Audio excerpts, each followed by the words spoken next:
After completing two papers on subjects in a relatively similar historical era, both of them being on gunpowder empires of early modernity, my new academic goal at the end of first semester was to branch out in my writing and research.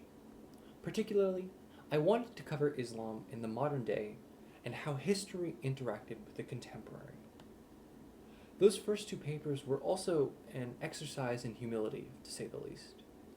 I had spent much time between them trying to narrow my foci in writing, developing rich arguments in the span of only 7 pages. As such, in researching for this paper, I had no specific roadmap in mind, but I knew that I wanted to produce deep, targeted, and well-sourced content. The only real clue as to where I should start was from another class, actually, where a lecture had been devoted to the topic of Islam intersecting technology. As a result, my wild goose chase for a coherent, historically defensible argument led me down the rabbit hole of online Islamic jurisprudence. While I had previously encountered fatwas through secondary sources or textbooks, handling these digital documents directly opened my eyes to the comprehensivity of Islamic law. In few other places would I expect to find trained jurists expounding on the acceptability of secular democracy on one page and then smoking weed on another. Additionally, and as is mentioned in the paper itself, I found myself diving into the depths of Saudi-sponsored repositories and web pages conceived in a thoroughly Byzantine and esoteric fashion, resembling the fatwas they contained. Their American counterparts, while perhaps more visually appealing through some flashy headers and well-designed user interface, were equally filled to the brim with complex jurisprudence. The large repositories of fatwas available online allowed me to directly investigate the jurisprudential methodologies used by contemporary scholars writing from across the globe. In essence, starting from nothing, I had come upon a subject which solved my essay writing woes.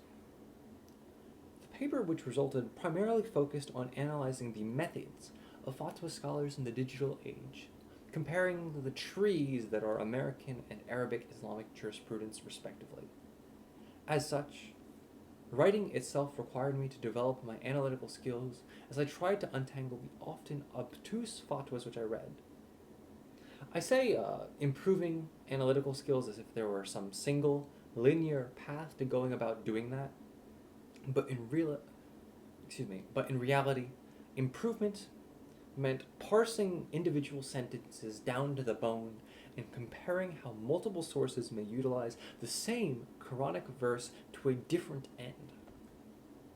It was an experience unmatched in terms of opportunity for primary document analysis.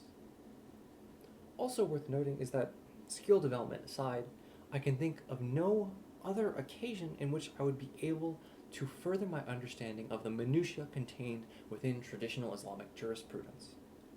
To speak of a specific example which made it not into the paper itself, a fatwa on the acceptability of so-called Quaker soup, a barley and wheat porridge, piqued my interest due to dealing with the very particulars of how long a certain soup may be acceptably boiled before it is seen as an intoxicant. Interesting stuff, right? Regardless, just as unexpected as the knowledge I gained, the entire resulting piece was hardly what I imagined it would be when I first began. And to be fair, I had no imagination of what the piece would be when I first began. But as a whole entire endeavor, it was a fruitful process which gave me plenty of new tidbits and, more importantly, developed my writing skills in a meaningful way.